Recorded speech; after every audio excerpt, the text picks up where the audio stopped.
이번엔 국내 시장으로 눈을 좀 돌려보도록 할게요. 아무래도 삼성전자 이야기가 빠질 수가 없겠죠. 아름다운 디자인과 또 성능을 구가하고 있다라고 극찬을 받았던 갤로트 7이 국내에 이어서 해외에서도 판매 중단 선언을 얻게 되면서 중고 시장에서도 유통될 수 없는 폐기 처분 대상이 되고 있다고 합니다. 어제장에서 8%가 넘는 급락세가 이어졌고요. 19조 원이 증발하게 되었죠.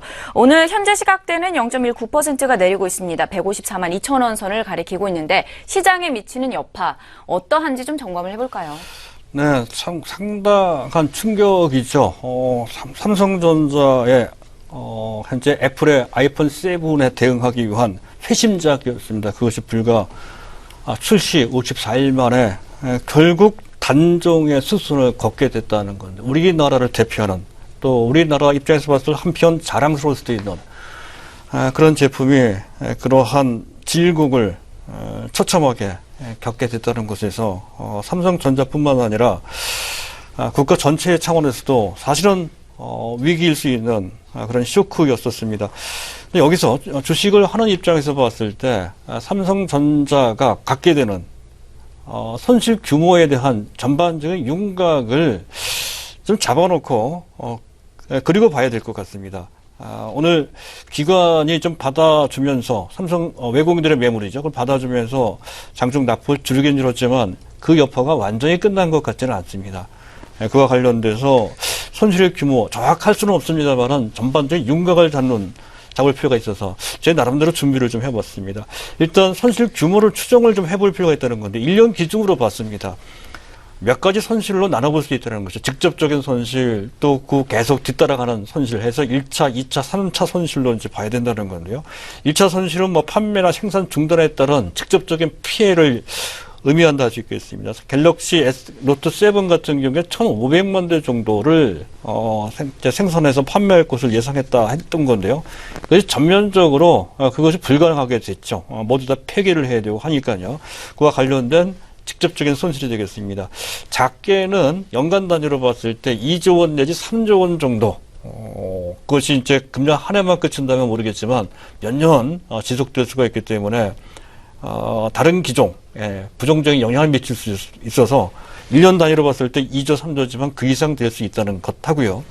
두 번째 손실, 2차 손실은 기존에 생산된 제품 재고가 됐죠. 그 재고를 폐기 처분해야 되고 그것도 비용이 들어갑니다.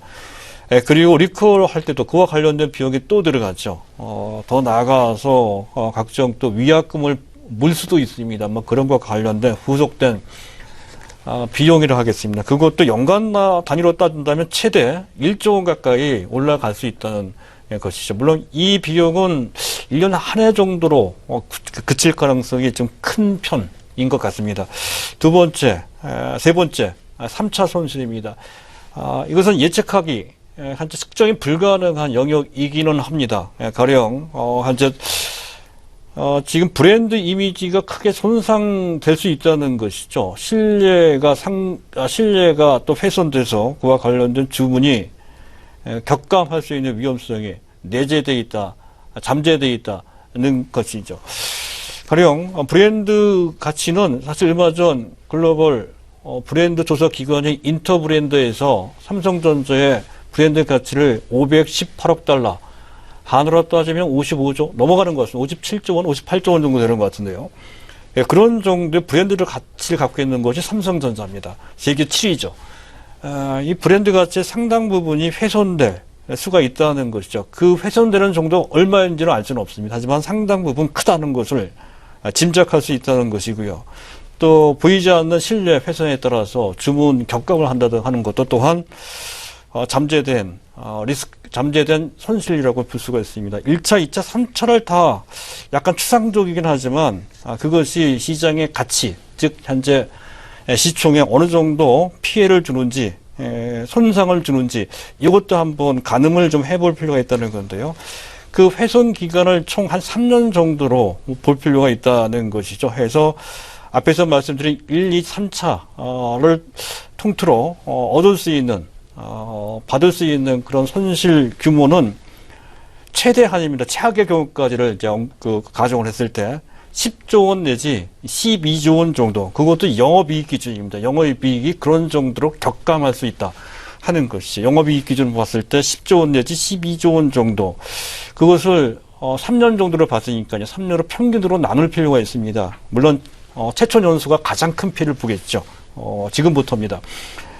지금부터 1년이 이제 그렇다는 얘기가 되겠죠. 어쨌든 그랬을 때 최대 평균적으로 1년간 한 4조 원 정도의 영업이익 감익에 손상에 온다는 것이죠. 영업이익이 약 4조 원 정도 감익될 것이다. 축소될 것이다. 이런 건데요. 영업이익 4조 원 정도라면 최근 삼성전자의 3년간 영업이익의 평균치 약 27조 원 정도 됩니다. 27조 원 정도의 지금 약 15% 정도 된다는 것이죠. 즉, 그 얘기는 EPS 기준, 주당 순이익 기준으로 봤을 때 15% 정도의 훼손, 가능성이 있다. 손상 가능성이 있다는 것이 거기에다가 앞서 말씀드렸던 보이지 않는 데미지까지 감안한다면 플러스 알파를 해야 된다는 거죠. 15% 내지 크게는 20%, 최악의 경우는 그런 정도까지 기업의 가치 손상이 있을 수 있다 하는 그런 관점에서 볼 수 있습니다. 만약에 그것이 온전히 주가에 반영된다. 그런 악재가 말이죠. 그렇게 됐을 때 지금 현재 최고가가 171만 원이죠. 거기에서 20% 현재 만약에 주가가 내려온다면 정확하게 137만 원입니다. 그래서 137만 원 내지 140만 원 정도 그런 정도로까지 떨어질 수 있다는 것입니다. 시장 상황에 따라 달라지긴 하겠습니다만 그럴 가능성이 없지 않아 있기 때문에 그것에 대해서 어느 정도 염두에 둘 필요가 있습니다. 하지만 시장 전반적인 상황으로 봤을 때 또 국내 기관이 받아주는 어느 정도 역할도 기대할 수가 있는 측면도 있고 그래서 거기까지 내려가지는 않을 것 같습니다. 145만 원 정도에서 저점을 형성할 가능성이 높다는 시각을 갖고 삼성전자를 보실 필요가 있다는 것 하나고요. 또 한 가지 이건 약간 좀 주변 얘기가 되겠습니다만은 삼성전자 이번 사태를 보면서 우리가 흔히 알고 있는 관련 종목, 가령 반사 이익을 받는 LG전자나 이런 종목도 있을 수 있고요. 또 하이닉스도 있을 수 있고 반도체 장비나 또는 스마트폰 부품 업체들도 있을 수 있습니다. 네, 그런 종목들 말고요. 다른 쪽에서의 관심 대상도 떠올릴 수가 있다는 것이죠. 가령 이번 사태의 핵심은 배터리 발화 사고에서 찾을 수가 있습니다.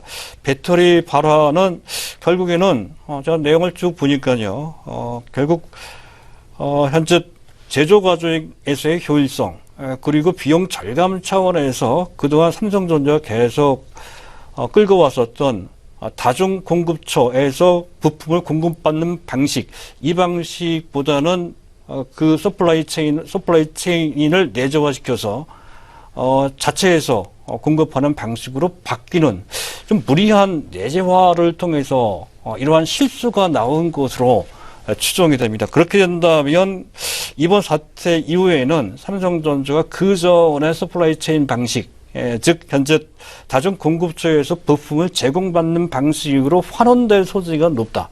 이렇게 추정할 수가 있죠. 그렇다면 최근에 배터리 발화 사건 이후에도 2차 전지 관련주들의 주가 향방은 큰 변화가 없었습니다. 그런 것도 힌트가 되는 것 같아요. 그래서 그와 관련된 종목들의 초점을 좀 맞춰서 타이밍을 한번 찾아보는 것도 괜찮은 아이디어가 되는 것 같습니다. 관련주로서 후성도 있고요. 에코프로나 LNF나 또는 상신 EDP 또 코스모 신소재도 있죠. 그리고 일진 머티리얼스 또 파워로직스도 있습니다. 이런 종목에 관심을 뒀다가 그 타이밍, 삼성전자와 관련된 호재가 나오는지 여부를 보고 그 타이밍을 잡아보는 것도 괜찮겠다는 생각을 해봤습니다.